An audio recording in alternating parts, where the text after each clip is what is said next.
আপনারা কি ভাবছেন? এমনকি বিশ্বমানের ব্যাটসম্যানও যখন নিজের ছেলের মতোই পরামর্শ নেন। আজকের ভিডিওতে আমরা জানবো ডিভিলিয়ার্স দক্ষিণ আফ্রিকার সাবেক ক্রিকেটার বাবর আজমকে সে একই পরামর্শ দিয়েছেন যা তিনি নিজের সন্তানকেও দেন। চলুন দেখি এই চমকপ্রদ উপদেশের পেছনের কাহিনী ও তা কিভাবে দলের ভবিষ্যৎ নির্ধারণ করতে পারে। ত্রিদেশীয় সিরিজে বাবর আজমের পারফরম্যান্সে ঝাপট খেতে দেখা গেল 10, 23 ও 29 রান, যা পাকিস্তানের জন্য বড় উদ্বেগের কারণ হয়ে দাঁড়িয়েছে, বিশেষ করে যেহেতু তারা চ্যাম্পিয়ন্স ট্রফির আগে সেরা ব্যাটসম্যানের উপর অনেক আশা রাখে। পাকিস্তানের অধিনায়ক মোহাম্মদ রিজওয়ান ও তার সহদলীরা এখন বাবরের সাম্প্রতিক ফর্ম নিয়ে দুশ্চিন্তায় ভরা, কারণ এমন সময়ে নিজের দলের সেরা খেলোয়াড়ের উপর চাপ আরও বেড়ে যায়। এই পরিস্থিতিতে ডিভিলিয়ার্স একটি স্পষ্ট ও সরল বার্তা দিলেন, শুধু রান করার দিকে মনোযোগ দাও। তার নিজের ইউটিউব চ্যানেলে বাবরের দিকে যেভাবে পরামর্শ দিলেন তা ছিল এক অনুপ্রেরণা। আমি এই একই পরামর্শ আমার সন্তানকেও দিই। এখানে তিনি ব্যাখ্যা করেন, যখন কেউ দলের মাঝে জায়গা না পেলে বা পছন্দের জায়গা ব্যাট করতে না পারলে হতাশ হয়ে যায়, তখন সবচেয়ে গুরুত্বপূর্ণ হলো নিজের কাজে মনোযোগ রাখা। এই কথায় রয়েছে সেই সরলতা যা বলে দেয় বাধা আসলে শুধু রান করতে হবে। রেজিও বা ক্যাপ্টেনশিপের চিন্তা ছেড়ে নিজের খেলা উপরেই ফোকাস করতে হবে।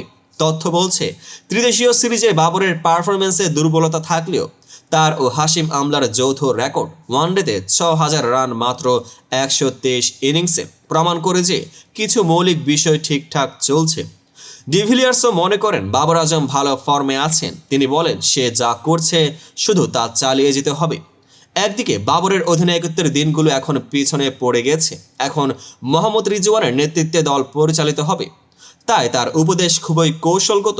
অধিনায়কত্বের চাপ থেকে মুক্ত হয়ে বাবরের উচিত এখন শুধুমাত্র ব্যাটিংয়ের মনোযোগ দেয়া এবং দলের সহায়তায় নিজের সেরা দেয়াল আনার চেষ্টা করা।